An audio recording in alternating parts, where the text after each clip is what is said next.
Hello everyone, welcome back to Sri Bala Vantalu. ఈరోజు మనము కరకరలాడే కమ్మనైన అలసంద వడల్ని ప్రిపేర్ చేసుకుందామండి. కనుమ పండుగ వచ్చిందంటే మార్నింగ్ బ్రేక్ఫాస్ట్గా ఈ క్రిస్పీ అలసంద వడల్ని ప్రిపేర్ చేసుకుని నాన్ వెజ్తో తింటారనమాట. పండుగలప్పుడే కాదండి, ఈవినింగ్ స్నాక్ లాగా కూడా ఈ అలసంద వడల్ని ప్రిపేర్ చేసుకొని హ్యాపీగా తినచ్చు. చాలా చాలా రుచిగా ఉంటాయండి. మరైతే లేట్ చేయకుండా మనము ప్రాసెస్లోకి వెళ్ళిపోదాం, చూసేద్దాం పదండి. నేను ఇక్కడ అలసంద వడల కోసం 1 కప్పు అలసందలు తీసుకున్నాను. మునిగేంత వరకు వాటర్ వేసేసి మూత పెట్టేసి 6 గంటల పాటు నానబెట్టుకోవాలి. 6 గంటల తర్వాత చూసామంటే చూడండి, అలసందలు చాలా బాగా నానిపోయాయి కదా. మార్నింగ్ బ్రేక్ఫాస్ట్గా తయారు చేసుకోవాలంటే రాత్రే వాటర్ వేసేసి నానబెట్టేసుకోవచ్చు. ఇప్పుడు ఇందులో ఉన్న వాటర్ అంతా సపరేట్గా వంపేసుకోవాలి. ఒక చిల్లులు గెరటలు వేసామంటే వాటర్ అంతా కిందికి వచ్చేస్తుంది. ఒక 10 నిమిషాల పాటు అలా పక్కన పెట్టేద్దాం. ఇప్పుడు ఒక మిక్సీ జార్ పెట్టేసుకొని ఒక 3-4 పచ్చిమిర్చిని, ఒక పెద్ద అల్లం ముక్కని ఇలా పీసెస్గా కట్ చేసి వేసేసుకోవాలి. 1 టేబుల్ స్పూన్ జీలకర్రను కూడా వేసేసుకొని వాటర్ వేయకుండా పల్స్ మోడ్లో కొంచెం బరకగా మిక్సీ పట్టేసుకొని మిక్సింగ్ బౌల్లో వేసేసుకుందాం. ఇప్పుడు ఇంకొక మిక్సీ జార్ పెట్టేసుకొని కొంచెం పెద్దదిగా పెట్టాను. నానబెట్టుకున్న అలసందలను వేసేసుకొని ఒక 3-4 పొట్టు తీసేసిన వెల్లుల్లిపాయలని వేసేసుకోవాలి.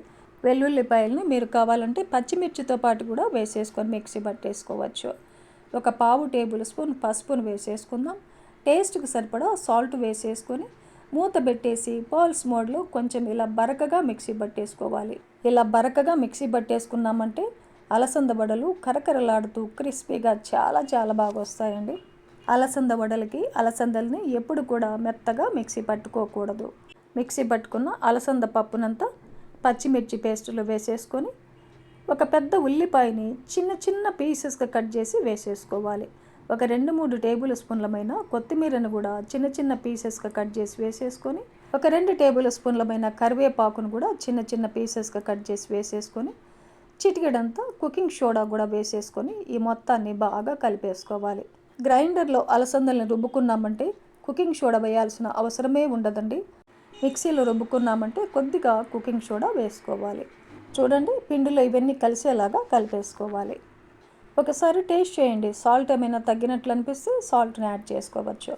చూడండి, వడల్ని ప్రిపేర్ చేసుకోవడానికి కింద భాగం వెడల్పుగా ఉన్న ఒక గిన్నెని తీసుకున్నాను. కాటన్ క్లాత్ని వాటర్లో తడిపేసి వాటర్ లేకుండా పిండి వేసేసుకోవాలి. కొంచెం కొంచెం పిండిని తీసుకొని బాల్ లాగా తయారు చేసి వడలాగా వత్తేసుకోవాలి. మధ్యలో హోల్ పెట్టేసుకుంటే వడలు లోపల భాగం కూడా క్రిస్పీగా బాగా వేగుతాయి అన్నమాట. వడలు మరీ లావుగా లేకుండా కొంచెం ఇలా పల్చగానే వడల్ని ప్రిపేర్ చేసుకోవాలి. చేతికి ఏమైనా అంటుకునేటట్లయితే కొద్దిగా చేతిని వాటర్తో తడిపేసుకోవచ్చు. నిదానంగా తీసి వేడి వేడి ఆయిల్లో వేసేసుకోవాలి. ఆయిల్కు సరిపడా వడలను మాత్రమే వేసుకోవాలి. వేసిన వెంటనే కదపకుండా ఇలా ఒకవైపు వేగిన తర్వాత రెండవ వైపు కూడా తిప్పేసుకోవాలి. 2 వైపులా మంచి గోల్డెన్ కలర్ వచ్చేంత వరకు అలసంద వడల్ని వేయించుకోవాలి. మీడియం ఫ్లేమ్లో వేయించుకున్నామంటే లోపల భాగం కూడా బాగా వేగుతాయి. అలసంద వడలు క్రిస్పీగా ఉంటాయన్నమాట. ఇలా ఫ్రై చేసుకుని టిష్యూ పేపర్లో తీసేసుకుందాం. ఇలాగే మిగిలిన వడలన్నిటినీ వేసేసుకోవాలి. చూడండి, ఇలా 2 వైపులా మంచి గోల్డెన్ కలర్ వచ్చేంత వరకు వేయించేసుకొని తీసేసుకోవడమే. ఈ అలసంద వడల్ని నాన్ వెజ్ తినేవారు నాన్ వెజ్లో కానీ, నాన్ వెజ్ తినని వారు ఉల్లికారంతో కూడా టేస్ట్ చాలా బాగుంటాయి. ఈ అలసంద వడల్ని పెరుగు తాళింపు పెట్టేసి పెరుగులో ఒక 10 నిమిషాలు నానబెట్టుకొని తిన్నామంటే భలే రుచిగా ఉంటాయండి. చూడండి, అలసంద వడలు మనకు రెడీ అయిపోయినాయి. చూడండి ఎంత క్రిస్పీగా వచ్చాయో.